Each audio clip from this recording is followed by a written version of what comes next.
I'm Amy Rodrigues, and welcome back to the Time Will Tell new edition for the Canine Chronicle online magazine.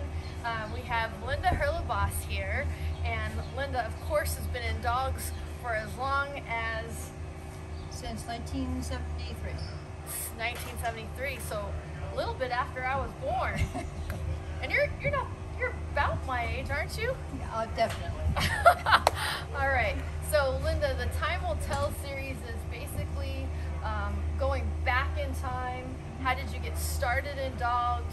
Or tell us some kind of funny story about how dog shows were different when you were a handler. Started in dogs. I was a hippie. Hippie dogs were Old English sheepdogs. And there was a lady in the neighborhood who bred Old English. She used to come by the place occasionally, and she'd always have one or two in the car. And I always wanted one. So she had one that she had placed with somebody, and it kept running away from them. How old were you? Oh, let's see, 23? 23. And so she asked me if I wanted this dog. And I got him, and somebody said, well, you need to take him to a mat show. Well, it's a mat show. So we got a table, and we went to the mat show, and I placed, and I thought, this is great. So now you have to get a first place. And then I had to win a breed. And then I was talking to going to a point show, and it just escalated from there, and that was my first dog. Old English sheepdogs. I know I'm familiar with Cavalier background and definitely Golden Retriever background, but I did not know your original breed was an Old English sheepdog. Original breed was Old English. I had a couple of Old English, and then when Bob and I got married, I couldn't keep my Old English in coats anymore. So I got out of Old English, and I had a short hair from Doc Boris. And then when my son was born, my son was actually very fascinated in Bedlingtons. He used to follow David Ramsey around all the time. Oh, yeah. And he said to me one day, he says, Mom, I want one of those. And I said, well, Brant, what is it? And he looked at it, and he says, it's a Smurf. So we didn't get a Smurf, but we had Whippets in the house, and had the Goldens and the Cavaliers. I've had Losses.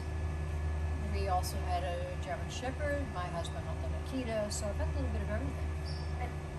A real quick funny story about how dog shows used to be that was different? Oh, wow.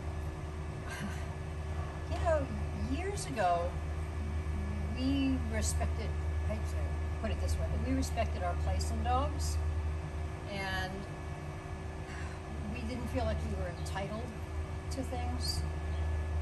You knew, if you went with shows where Billy Kendrick was judging, or Henry Stecker, you knew Peter Green and the Terriers run, and we didn't get offended by that, and you know, we understood it, and everything was the way it was.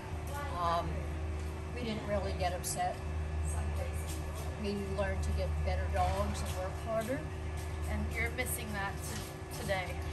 Yeah, I know. I'm finding, unfortunately, a lot of the owner-handler series, people have gotten complacent that they can take their current dog, and as long as they get their group ribbons in there, they don't need to try any harder or go further. Improve. And so I think that's taken a little bit out of the dog shows as far as people wanting to learn, watch the professionals, look at the other dogs in the ring, learn their breeds, and kind of move on.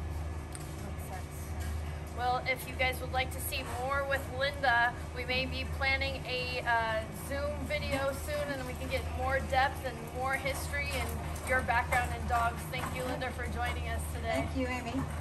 Bye, guys.